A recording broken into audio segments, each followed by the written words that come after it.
વર્ષના 6 દિવસ ગયા એટલે ખબર પડી ગઈ કે હવે આખું વરસ આપણું આવું જ જવાનું છે, કારણ કે આખો દિવસ કામમાંથી આપણે નવરા જ નથી થવાના. કંઈ વરસ આપણું એટલું બધું કંઈ ખાસ રહેવાનું નથી. બસ લેડીઝ માટે તો આ મહત્ત્વનું જ હોય કે બસ ઉઠીને કામ કર્યા જ કરો. પછી તો આ આવી ગયું કે હવે તું રોદડા રોમાન મને ખવડાવી દે, એને ખવડાવી દીધું ને પછી આપણે પણ નાસ્તો લઈને બેસી ગયા. નાસ્તામાં તો હતા કાબુલી ચણા, મને બહુ ભાવે એટલે મસ્ત મજાના ખાઈ લીધા ને ત્યાં તો ખાઈને પાણી પીધું ત્યાં તો મને ટાઈટ ચડી ગઈ. મેં ઓહો જલ્દી હવે સ્વેટર પહેરવું પડશે. ફટાફટ આપણે સ્વેટર લઈ લીધું અને પહેરી લીધું, કારણ કે સ્વેટર તો પહેરવું જ પડશે. અત્યારે વાગ્યા છે 4 અને 4 વાગ્યામાં સ્વેટર ઠપકારી દીધું. બોલો મારી જેટલી ઠંડી કોને લાગી જ કોમેન્ટ કરજો.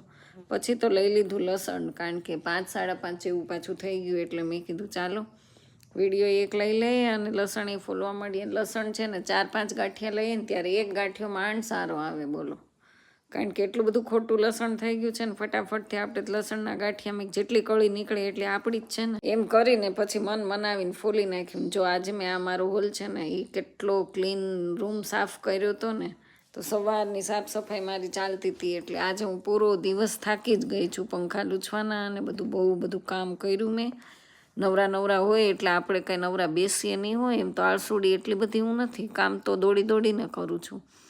પણ પછી લસણ ફોલવું હતું તો મેં લ્યો ઓહો વાટકો લેવાનું તો સાવ ભૂલી જ ગઈ. એકવાર તો આપણે કામ કરતાં ઊભું થવું જ પડે, અને જે વસ્તુ ન ગમે ને એ તો પહેલાં આપણા જીવનમાં આવી જ જાય છે, કારણ કે એકવાર આપણે બેસી ગયા પછી કોઈ એમ ઊભું થવાનું કહે ને તો ન ગમે. તો આ કે લે હવે તો હું તને ઊભા કરવાની જ છું. તો બેયને મેં કેટલું કર્યું તોય સાલા ગયા જ નહીં. અંતે મારે ઊભું થઈને ડેલા સુધી મૂકવા આવવું પડ્યું. ત્યાં તો એક બેન આવી ગયા કે બિલ્લી એના પાન આપો ને. મેં કીધું પાન તો હું તમને આપું, પણ હવે આમાં બહુ ઊંચા વયા ગયા છે ને બધા પીળા પાન થઈ ગયા છે. કાંઈ વાંધો નહીં કે 2 પાન તો તોડી દો.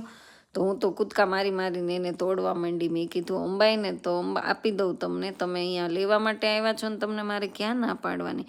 પણ જ્યાં મારી નજર ગઈ ને એક પાન ઉપર ત્યાં છે ને જો ભમરી હતી, અને એ કાંડરનું જેવું કહેવાય ને એ કાંડરની માખીઓના નાના બચ્ચા હતા. હું તો એનાથી ડરીને સીધી રસોડામાં આવી ગઈ. મેં કે આપણે કાંઈ હવે ઉતારવું નથી, ભૂખ લાગી ગઈ જ કૂદકા મારીને, એટલે આ બધી રસોઈની તૈયારી કરી દીધી. ને આજનો મિની વ્લોગ તો બસ અહીં સુધી જ છે. એટલે મસ્ત મજાનું જમીને આપણે સૂઈ જવાનું છે. Bye bye, Tata.